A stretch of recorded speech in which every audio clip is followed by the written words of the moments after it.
पाठ का नाम है जीव जगत। जीव जगत। जीव जगत। जीव में मतलब पेड़ भी आते हैं और जानवर भी आते हैं। जानवर भी आते हैं और मनुष्य भी आते हैं। इंसानों भी आते यानी पेड़ पौधे और जीव जंतु, हैं। पेड़ पौधे और जीव जंतु। जीव जंतु।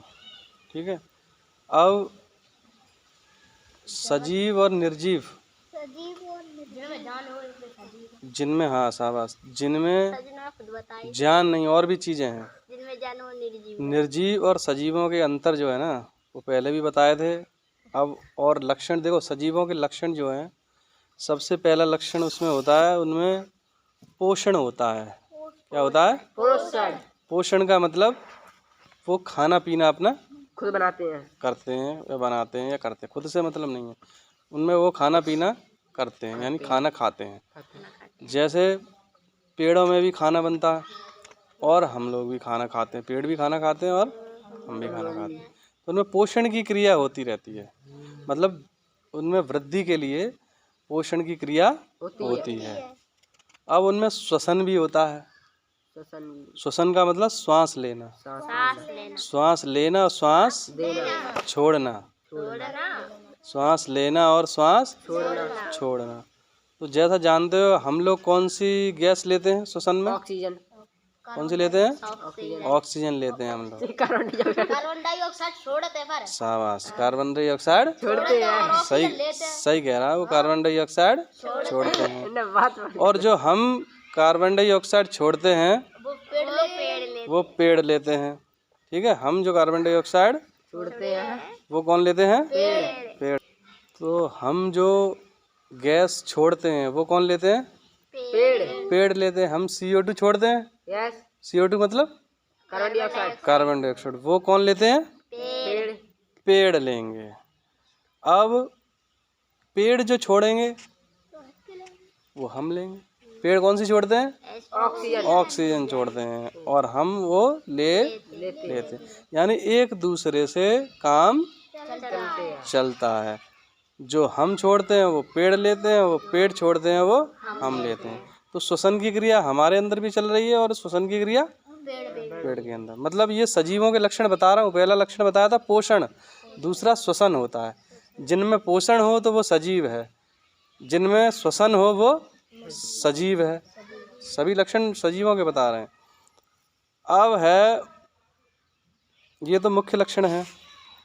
उत्सर्जन। उत्सर्जन जानते हो? उत्सर्जन में क्या होता है? जो हमने खाया या पिया, ठीक है, तो जिस चीज़ की शरीर को ज़रूरत है वो तो रख लेगा अपने पास, और जिस चीज़ की ज़रूरत नहीं है वो शरीर से बाहर।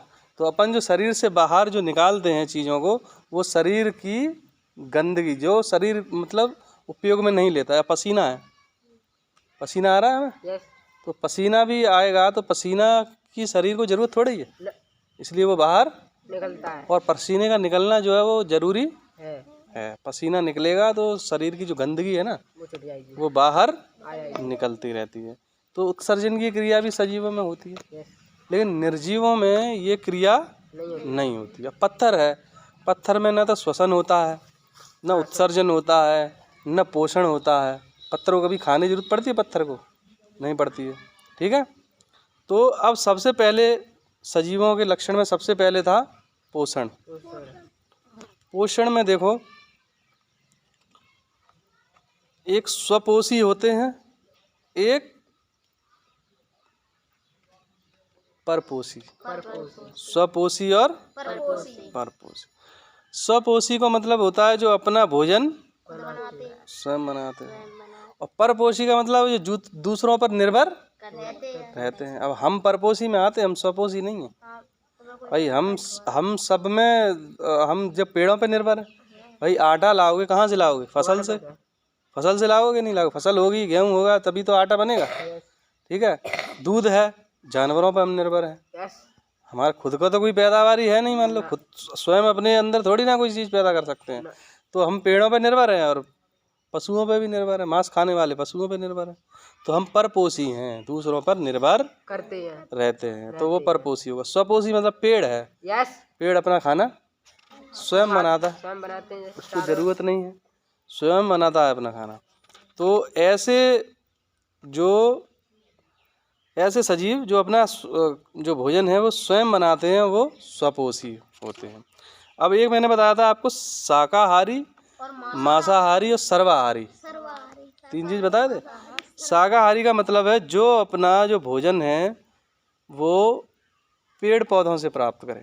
किससे प्राप्त करे? पेड़ पौधों से। तो वो शाकाहारी होगा। जैसे बकरी है, हिरन है, चूहा है। चूहा तो फिर भी रोटी खाता है, मांस भी खा लेता है। मांसा भी खा ले। कब खा लेता है? मांस खा लेता है। हाँ, जैसे इनको अगर तो बकरी हिरन तो है, हाँ, अब बकरी खा रहा है। बकरी है, बकरी तो नहीं खाती मांस। अब शेर जो है, अब मांसाहारी में कौन से आएंगे? शेर आएगा, चीता आएगा, ये सब मांसाहारी में आएंगे। और सर्वाहारी में जो सब कुछ खा लेते हैं, यानी एक तो मनुष्य शाकाहारी भी होते हैं और मांसाहारी भी होते हैं। जो उसमें मनुष्य भी आता है। मनुष्य शाकाहारी होता है सर्वाहारी होते पर मनुष्य और सर्वाहारी तो होता ही है। ये कह रहा हूँ सर्वाहारी में इसलिए होता है क्योंकि वो शाकाहारी भी होता है और वो मांसाहारी, इसलिए उसको सर्वाहारी कर दिया कहते हैं। कहते हैं उसको सर्वाहारी कहते हैं। अब ये पोषण हो गया। अब अगला जो है श्वसन। श्वसन श्वसन यानी श्वास लेना।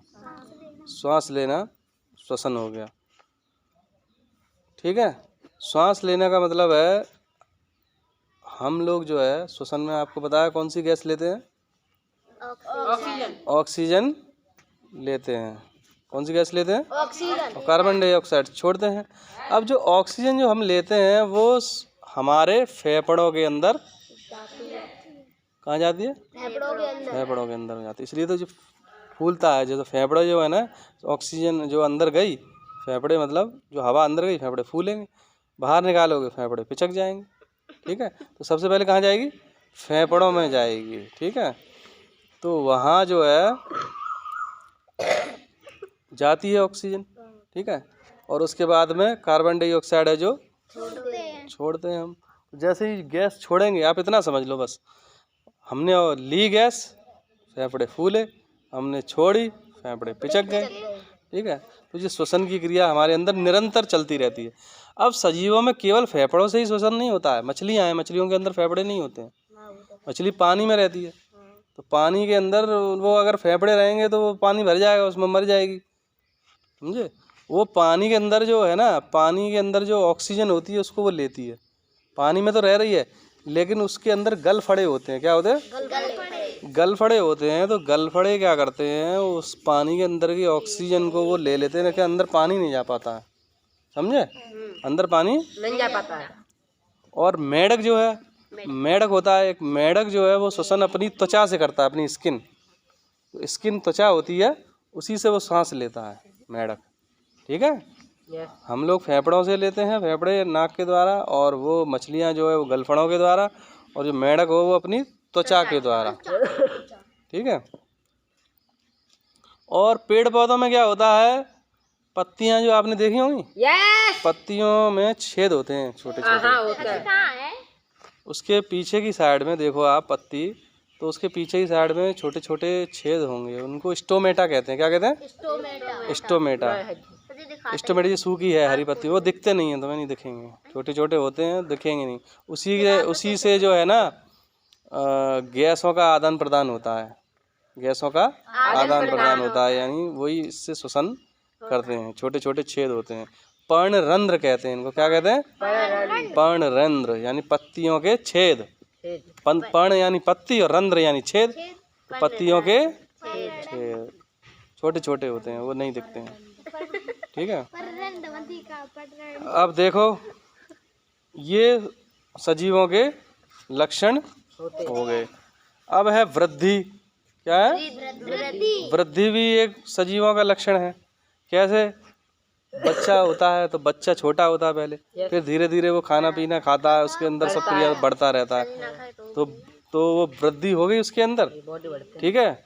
वृद्धि होने के बाद में क्या होता है, जैसे अब निर्जीव है, कोई पत्थर है, उतना ही रहेगा वो, उसमें बढ़ोतरी होगी नहीं होती उसमें। तो निर्जीवों के अंदर ये वृद्धि की जो क्रिया है वो नहीं होती है। वृद्धि किसमें होती है? सजीवों में होती है। ठीक है। यस अब सजीवों का जो एक और लक्षण होता है वो है प्रजनन। प्रजनन मतलब होता है अपने जैसी संतति करना।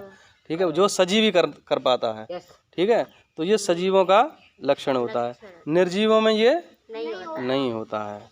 इसमें सजीवों में मनुष्य आता है, गाय, कुत्ता, बिल्ली, जो भी आपको दिख रहे हैं, जो जिनमें ये क्रियाएं होती हैं, श्वसन, पोषण, उत्सर्जन, प्रजनन, ये सभी क्रिया होती हैं, वो सजीवों में होती है।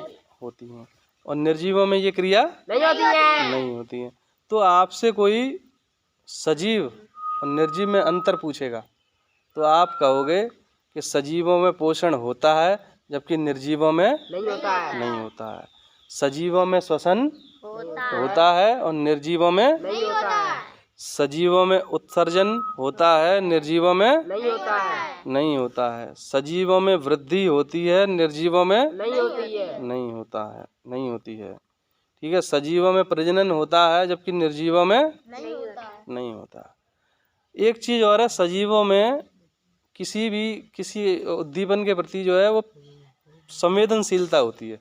संवेदनशीलता का मतलब कोई ऐसी बात हुई जिससे उसको दुख होता है, सजीवों को दुख होता है, सुख भी होता है। ठीक है, निर्जीवों को कोई फर्क पड़ता है? नहीं फर्क पड़ता। हम लोग भाई मम्मी मारेंगी तुम्हें, सुबह काम नहीं करोगे, स्कूल नहीं जाओगे, पीटेंगे पापा, तो तुम रोगे, तुम्हें पीटोगे तो रोगे, तो तुम्हें असर पड़ा शरीर से तो, लेकिन तुम्हारी जो भावनाएं हैं उससे वो भी तो आहत हुई कि तुम रो रहे हो या तुम हंस रहे हो।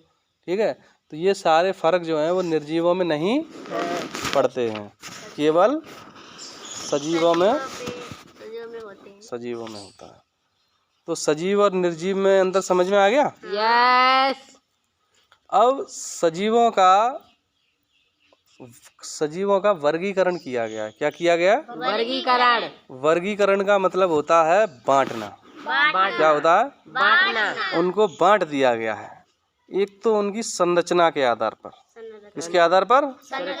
संरचना के आधार पर। और एक मेरुदंड के आधार पर। मेरुदंड यानी रीढ़ की हड्डी।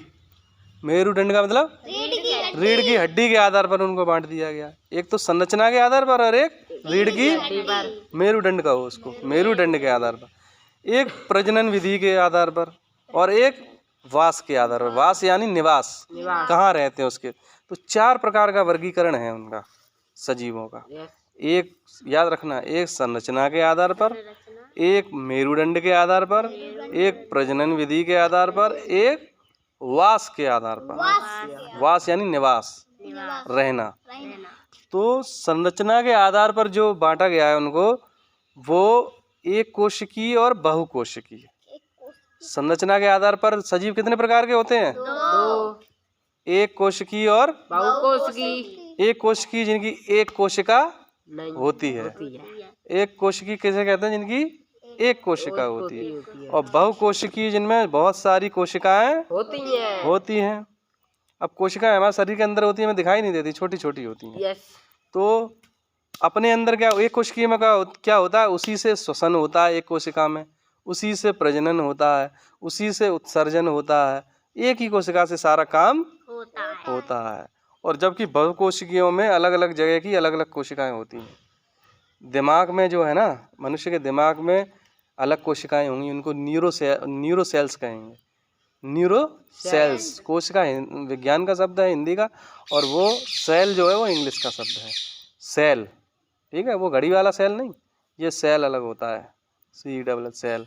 तो सेल जो है वो अलग अलग जगह की अलग अलग होती हैं बहुकोशिकीय में, क्योंकि बहुत सारी हजारों करोड़ों कोशिकाएं होती हैं मनुष्य में। ठीक है, अपने आँखों से दिखाई नहीं देती हैं। तो एक कोशिकीय उदाहरण आप सुन लो, याद रखना, हमेशा पेपर में आता है। Amoeba, euglena, paramecium.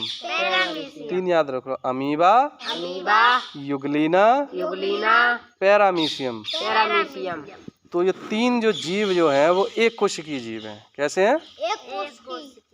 और बहुकोशिकीय में तो आप किसी का भी नाम ले दो, हाइड्रा है, मछली है, मेंढक है, मनुष्य है, शेर है, चीता है, बंदर है, ये सब बहुकोशिकीय होते हैं। कैसे होते हैं? बहुकोशिकीय। तो संरचना के आधार पर हो गया। कितने प्रकार का?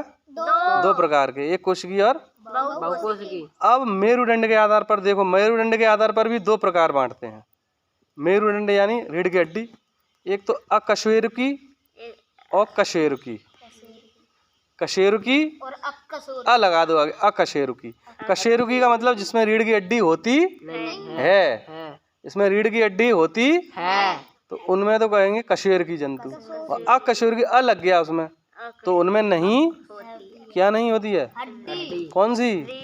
रीढ़ की हड्डी नहीं होती है। अब देखो कशेरुकी में जिनमें रीढ़ की हड्डी होती है कौन कौन से? मछली है, मेंढक है, पक्षी है, गाय है और हम लोग भी हैं, मनुष्य भी। हाँ, रीढ़ की हड्डी यही तो। रीढ़ की हड्डी जिनके होगी उनको कहेंगे कशेरुकी, और जिनके नहीं होगी वो अब होती किसके नहीं? कीड़े मकोड़ों के नहीं होती है, कीड़े मकोड़ों के नहीं होती है। एक केंचुआ देखा है आपने मिट्टी में होता है, उसके नहीं होती है। गैस हुआ तिल चट्टा होता है, घोंगा होता है, ये सजीव जो हैं उनके जो है वो रीढ़ की हड्डी नहीं होती है। तो संरचना के आधार पर दो प्रकार हो गए, एक कोशिकीय बहुकोशिकीय, और रीढ़ की हड्डी के आधार पर भी दो प्रकार के हो गए, कशेरुकी और अकशेरुकीय। अब तीसरा है प्रजनन विधि के आधार पर।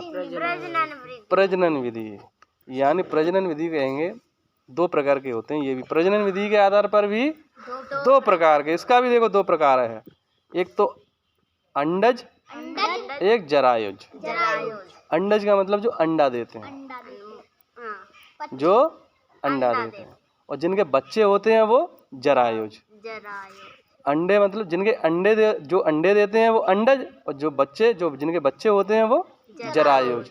तो अंडज में कौन कौन से आएंगे? मछली है, मछली का अंडा होता है, मेंढक भी है, छिपकली है, सर्प है, और पक्षी हैं, कुछ कीड़े मकोड़े भी हैं। इनके क्या होता है? अंडा। जो अंडा है तो वो अंडज हो गया। क्या हो गया? अंड या अंडयुज कह लो या अंडज कह लो। एक जरायुज, जरायुज यानी जो बच्चे जिनके होते हैं, जैसे उसमें मनुष्य भी आता है, ठीक है, चूहा आता है, खरगोश भी आता है, गाय, भैंस, बकरी, इनके बछड़े होते हैं, ठीक है, तो ये जरायुज होते हैं। बड़ा बढ़िया। अब सुन लो, वास के आधार पर चौथा वर्गीकरण क्या है? वास का मतलब है निवास। अब निवास के आधार पर देखो, निवास के आधार पर इनको बांटा गया 4 भागों में। कितने भागों में? 4 भागों में। एक जलीय, एक वायवीय, एक स्थलीय, एक वृक्षाश्रयी। इसमें अलग ही बांट दिया गया है इसको। जो पेड़ पर रहते हैं, जो पेड़ पर रहते हैं उनको वृक्षाश्रय यानी वृक्ष का आश्रय लेते हैं। इसमें एक अलग ही भाग बांट दिया गया है, जलीय, वायवीय, स्थलीय और वृक्षाश्रयी। अब जलीय का सीधा जानते जो जल में रहते हैं, ऐसे जंतु जो जल में रहते हैं उनको क्या कहेंगे? जलीय कहेंगे। और वायवीय जो उड़ सकते हों, जो उड़ने वाले हों, पक्षी। और स्थलीय किसको कहेंगे? जो जमीन पर रहते हैं, जो उनको क्या कहेंगे? स्थलीय कहेंगे। और जो पेड़ों पर रहते हैं उनको क्या कहेंगे? वृक्षाश्रयी। एक वृक्षाश्रयी, इनको एक अलग ही वर्गीकरण में बांट दिया गया है। तो सुनो, चारों के उदाहरण बता दिए। जली में तो मछली और ये हो गए, वायवी में जो उड़ने वाले सभी पक्षी वगैरह हो गए, अब स्थलीय में जो जमीन पर रहने वाले जो सब हो गए, और वृक्षाश्रयी में गिलहरी और बंदर हो गए। एक और है जिनको उभयचर जंतु कहते हैं। उभयचर उनको कहेंगे जो जल में भी रहते हैं और जमीन यानी स्थल में भी रहते हैं। जो जल में भी रहते हैं वो स्थल में भी रहते हैं। ऐसे कौन कौन से हैं? मेंढक है और कछुआ है। मेंढक और मगरमच्छ भी आ जाता है जमीन पे, आ जाता है। लेकिन ये उदाहरण याद रखोगे, मेंढक और इनको उभयचर जंतु कहते हैं। उभयचर का मतलब दो जगह पे रहते हो, दो जगह पे भी अपना शासन करते हैं। शासन नहीं, दो जगह पे भी अपना रहने लग जाते हैं, शासन, उनको उभयचर कहेंगे। शासन, ये कोई राजा महाराजा शासन करोगे? तो उभयचर के उदाहरण समझ में आ गए, मेंढक और कछुआ। कछुआ। जगह तो ये सभी जो है जंतुओं के वर्गीकरण हो गए। 4 प्रकार के वर्गीकरण मैंने बताए थे, संरचना के आधार पर, मेरुदंड के आधार पर, और प्रजनन विधि के आधार पर, और रहने के यानी वास के आधार पर। संरचना के आधार पर 2 भाग थे, एक कोशिकीय और बहुकोशिकीय। और मेरुदंड यानी रीढ़ की हड्डी के आधार पर भी 2 प्रकार के हो गए, कशेरुकी और अकशेरुकी। जिनके रीढ़ की हड्डी होती है वो कशेरुकी, और जिनके नहीं होती है वो अकशेरुकी, अन्य नहीं अकशेरुकी। और प्रजनन विधि के आधार पर 2 हो गए, अंडज और जरायुज। जो अंडे देते हैं वो अंडज, और जिनके बच्चे होते हैं वो जरायुज। और निवास के स्थान पर भी 4 प्रकार के हो गए, जलीय, वायवीय, स्थलीय और वृक्षाश्रयी। जो जल में रहते हैं वो जलीय, वायु में रहते हैं वायवीय, स्थल पे रहते हैं स्थलीय, और वृक्ष पे रहते हैं वो वृक्ष भी है। लास्ट में वो उभयचर और बता दिया, जो दोनों पे रहते हैं, 2 जगह पे रहते हैं, वो उभयचर जंतु होते हैं। यानी ऐसे जंतु जो जल और स्थल दोनों में ही निवास करते हैं, जीवन यापन करते हैं, उन्हें उभयचर जंतु कहेंगे। जिसके उदाहरण है मेढक और समझ में आ गया। तो सजीव के बारे में सबको पता लग गया, वर्गीकरण 4 पता लग गए। और सजीव और निर्जीव में अंतर समझ में आ गया। कौन कौन सी क्रिया होती है सजीव के अंदर, बताओ। सर ही बताएंगे। 3 बातें बताओ। कौन सजीव में क्या क्या होता है बताओ। हाँ सजीव, एक सजीव एक निर्जीव, 2 बताए थे मैंने। तो बताओ सजीव के अंदर क्या क्या होता है। जैसे गाय, उदाहरण नहीं पूछ रहा हूँ मैं, तुम बताओ किंजल। पोषण, शाबाश। पोषण यानी वो खाना खाते बनाते हैं। श्वास लेना, श्वसन, शाबाश। तुम बताओ। और सांस और उत्सर्जन, उत्सर्जन भी क्रिया होती है। प्रजनन की क्रिया, शाबाश। प्रजनन, उत्सर्जन, श्वसन, पोषण, ये 4 चीजें जो जिनमें होंगी वो सजीव में होंगी, और निर्जीवों में ये क्रिया नहीं होती है। ठीक है, समझ में आ गया। चलो।